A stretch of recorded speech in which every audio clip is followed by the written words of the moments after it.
Doctor Joshi युवराज को समझाते हुए कहते हैं, मिस्टर दीवान, मैंने आज सुहानी का चेकअप किया। मुझे उसके सर में ऐसी कोई सीरियस इंजरी नहीं दिखी जिसकी वजह से उसकी मेमोरी इतने टाइम के लिए चली जाए। मेरा शक बिल्कुल सही था। सुहानी की मेमोरी इसलिए वापस नहीं आई क्योंकि उसे पिछले 11 सालों से वो मेडिसिन खिलाई जा रही थी। कुछ देर सोचने के बाद डॉक्टर आगे कहते हैं, जो कोई भी सुहानी को ये मेडिसिन दे रहा था वो ये अच्छे से जानता था कि इस मेडिसिन से वो अपनी मेंटल स्टेबिलिटी खो सकती है। फिर भी उसने सुहानी को 11 सालों से ये दवाई खिलाई है। एक फादर कभी भी अपने बच्चे के साथ ऐसा नहीं कर सकता। वो तो सुहानी की किस्मत अच्छी है कि वो अब तक पागल नहीं हुई है। डॉक्टर जोशी की बात सुनकर गुस्से से युवराज का खून खौल जाता है। उसे समझ नहीं आ रहा था कि सुहानी के पापा उसके साथ ऐसा कैसे कर सकते हैं। ऐसा करने के पीछे आखिर उनका मकसद क्या होगा? युवराज डॉक्टर से कहता है, आपको क्या लगता है सुहानी की मेमोरी कब तक वापस आ सकती है? डॉक्टर जोशी जवाब देते हैं, मैंने पहले ही कहा है कि इस बात का अंदाजा लगाना मुश्किल है, लेकिन शायद 2 से 3 महीने में।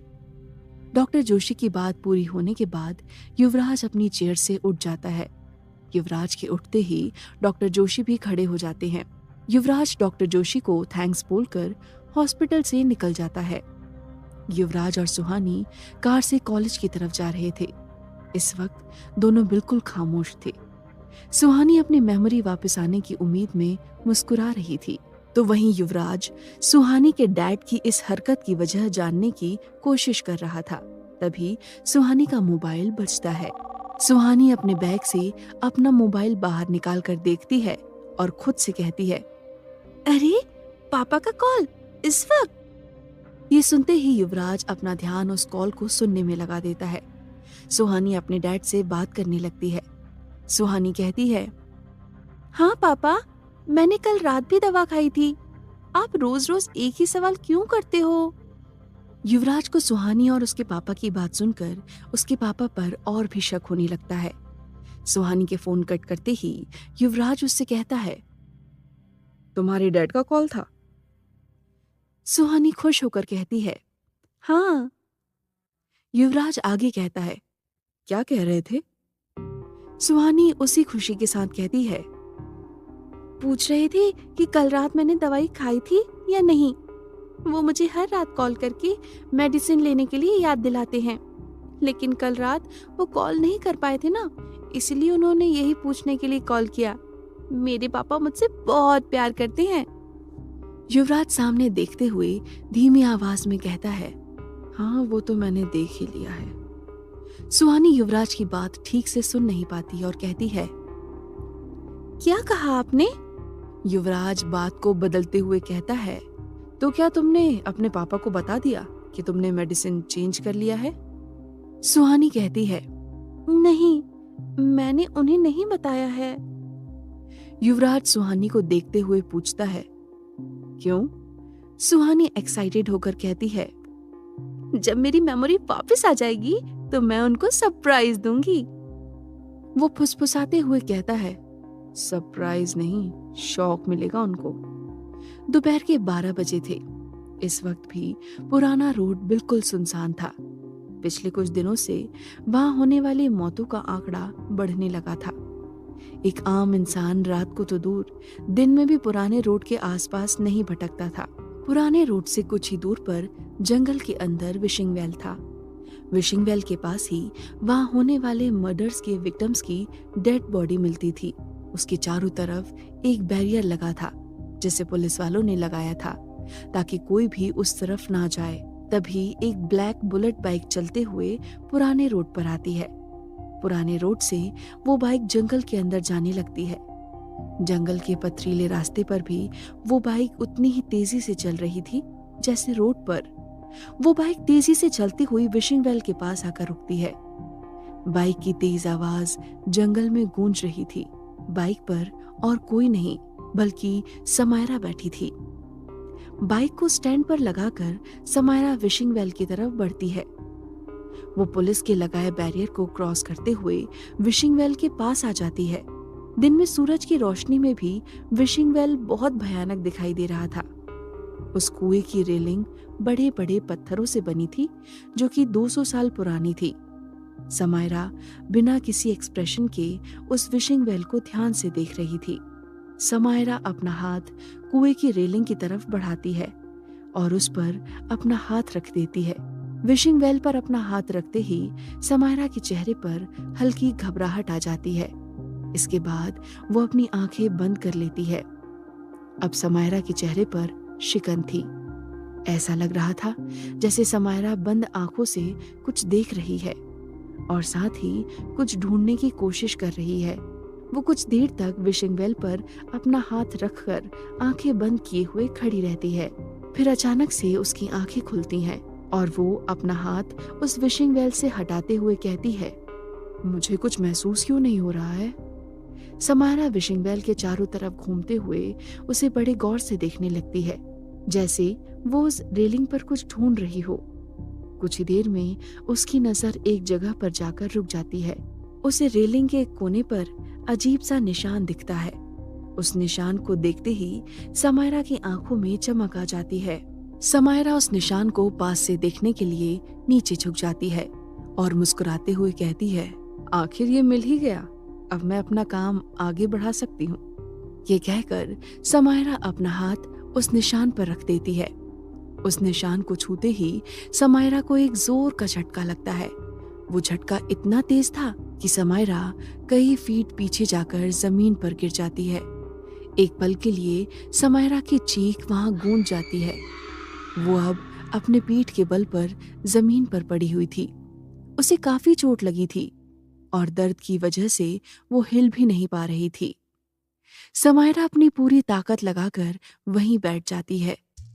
समायरा की पीठ विशिंग वेल की तरफ थी। दोपहर के 12 बजे थे। तभी अचानक ही वहां का मौसम बदलने लगता है और आसमान में काले बादल छाने लगते हैं, जिसकी वजह से ऐसा लग रहा था जैसे शाम हो गई है। आसपास घना जंगल था जो रोशनी को विशिंग वेल तक पूरी तरह से आने नहीं दे रहा था। वहां ऐसा लग रहा था जैसे दिन ढलने वाला हो। चारों तरफ बिल्कुल खामोशी थी। इन्हीं सब के बीच समायरा घायल होकर जमीन पर बैठी थी। इस सन्नाटे के बीच समायरा को एक धीमी सी आवाज सुनाई देती है, समायरा। ये आवाज पीछे से आ रही थी। वो आवाज सुनते ही समायरा की सांसें थम जाती हैं और उसके दिल की धड़कन बढ़ने लगती है। धीरे धीरे समायरा के पीछे उस विशिंग वेल से वही साया बाहर निकलता है।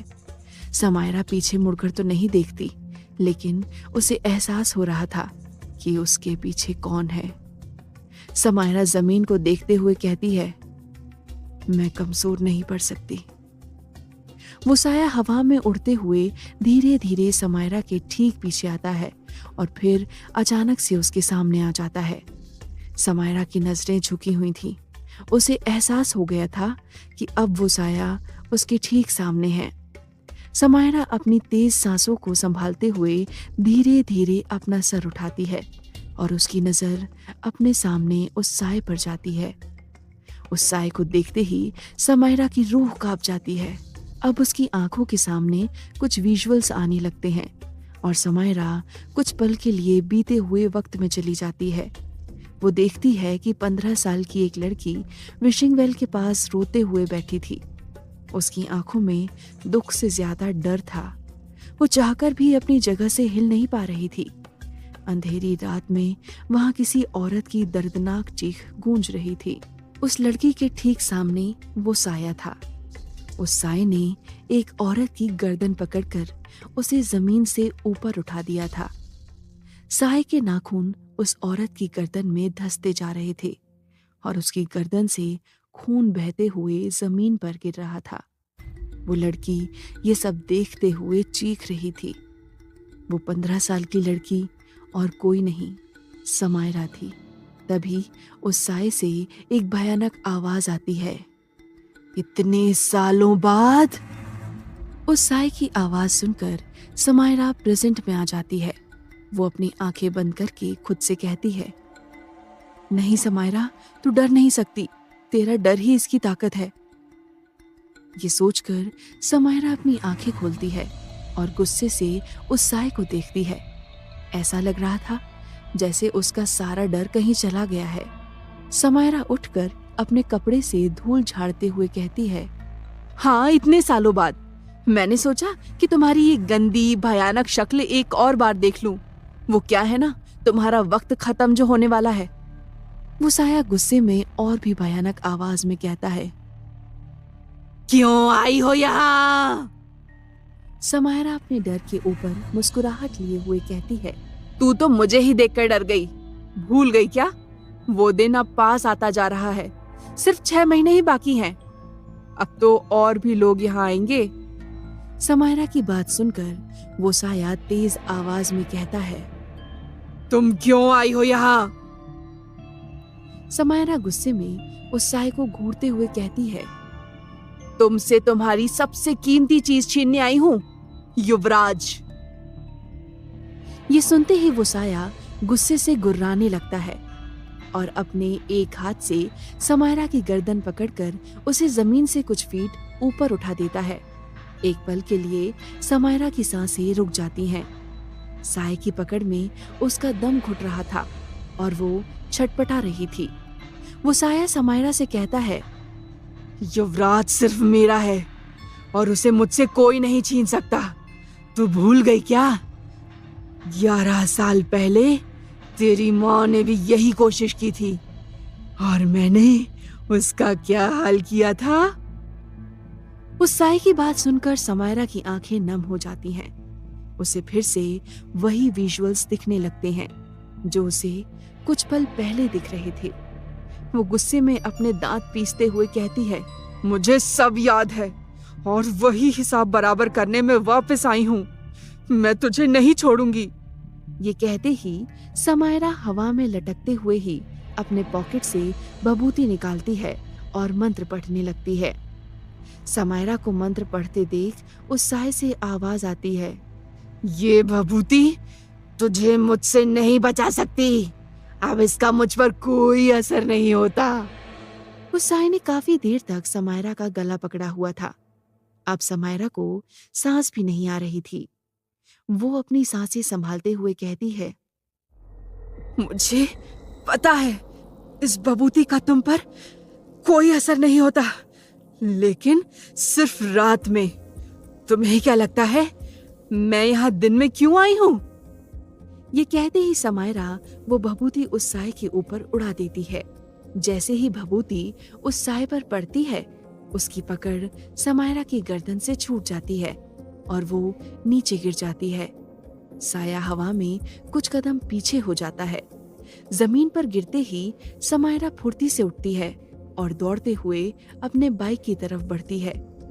अपने बाइक के पास पहुंचकर वो बाइक स्टार्ट करके तेजी से आगे बढ़ जाती है। समायरा जंगल के ऊबड़ खाबड़ और पथरीले रास्ते पर तेजी से बाइक भगा रही थी।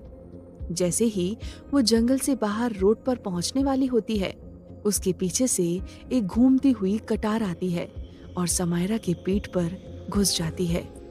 उस कटार के लगते ही समायरा दर्द से कराह उठती है और उसका बैलेंस बिगड़ जाता है। समायरा की बाइक एक पेड़ से टकरा जाती है और वो हवा में उछलकर पुराने रोड पर आ रही एक कार के सामने गिर जाती है।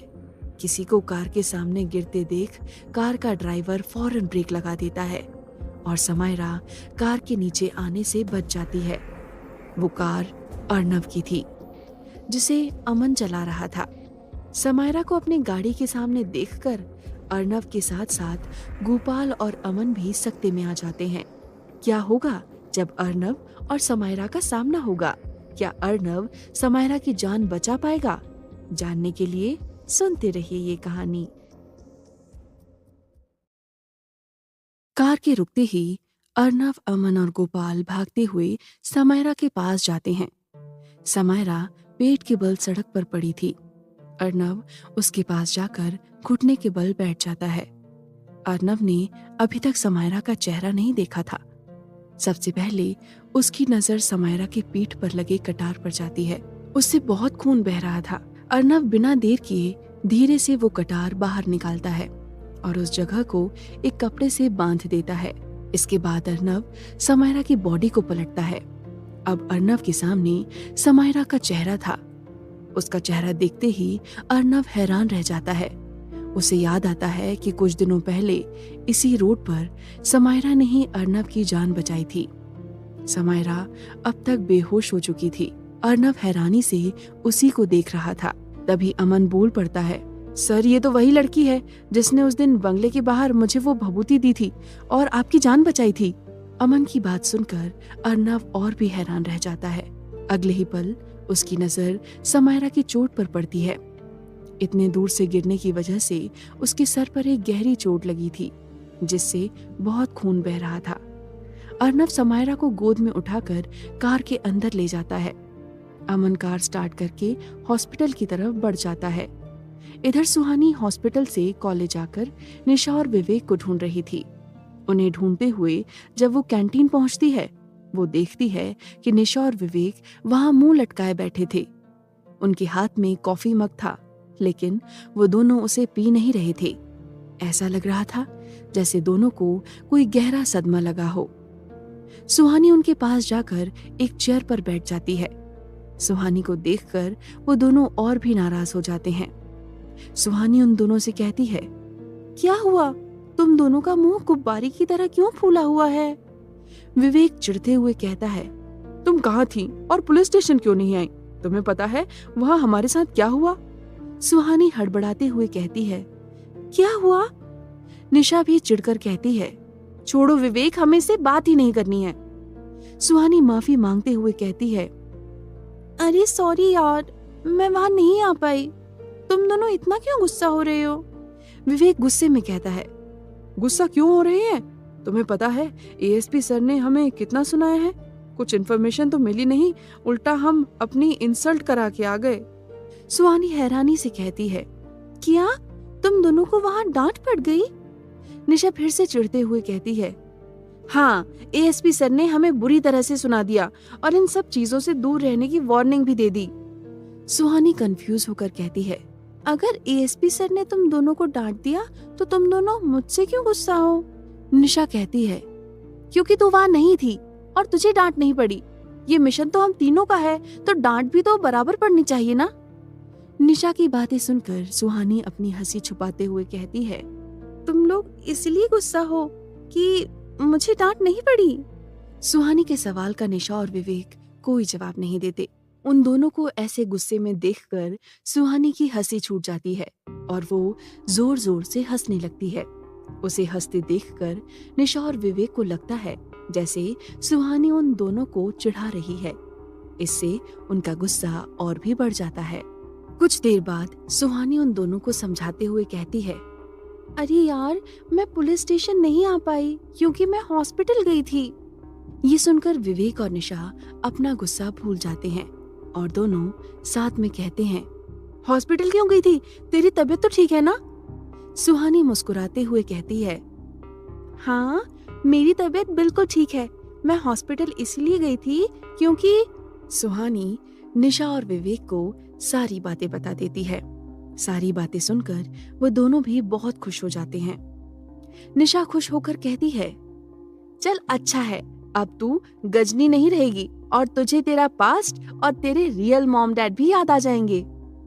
सुहानी निशा की बात को इग्नोर करके उससे कहती है, तो क्या सच में तुम दोनों को एएसपी सर से कोई इन्फॉर्मेशन नहीं मिली? विवेक उदास होकर कहता है, नहीं यार। विवेक का जवाब सुनकर सुहानी भी उदास हो जाती है।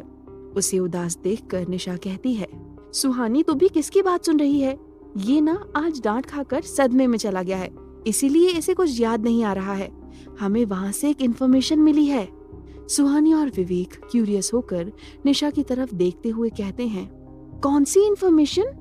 निशा अपना सर टेबल की तरफ झुकाते हुए धीरे से कहती है, यही कि डॉक्यूमेंट्स के हिसाब से पद्मिनी सिंघानिया 2007 से पहले लंदन में रहती थी। ये सुनकर विवेक चिढ़ते हुए कहता है, ये क्या इन्फॉर्मेशन हुआ? इस हिसाब से तो पद्मिनी इनोसेंट निकली ना? निशा कुछ सोचते हुए कहती है, हाँ यार, ये तो मैंने सोचा ही नहीं। वो दोनों बातें कर ही रहे थे, तभी सुहानी कहती है, मुझे लगता है कि हमें पद्मिनी सिंघानिया के ऑफिस की तलाशी लेनी चाहिए। निशा और विवेक हैरानी से एक साथ कहते हैं, क्या फिर से तलाशी? लेकिन क्यों? सुहानी उन दोनों को समझाते हुए कहती है, देखो 100 लोगों से पूछने के बजाय हमें सीधा पद्मिनी के ऑफिस की ही तलाशी लेनी चाहिए ना।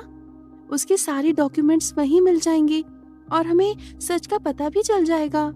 निशा और विवेक सुहानी की बात सुनकर सोच में पड़ जाते हैं। उन्हें भी सुहानी की बात सही लगती है।